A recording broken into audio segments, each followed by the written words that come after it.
तो डॉक्टर साहब हमने अक्सर देखा है कि जब फ्लू कफ कोल्ड के साथ फीवर भी हो जाए ना, तो अक्सर घरों में ना हम सेल्फ मेडिकेशन भी शुरू कर देते हैं, और सेल्फ मेडिकेशन में सबसे ज़्यादा एंटीबायोटिक्स का इस्तेमाल होता है।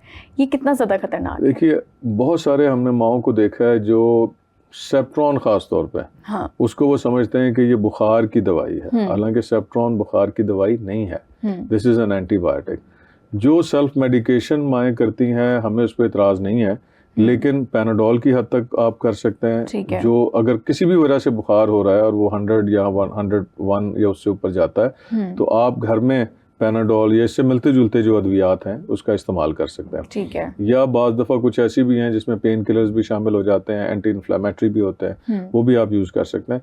लेकिन ये जो एंटीबायोटिक्स का इस्तेमाल है वो कतई तौर पे अपने डॉक्टर के मशवरे के बगैर नहीं करना चाहिए।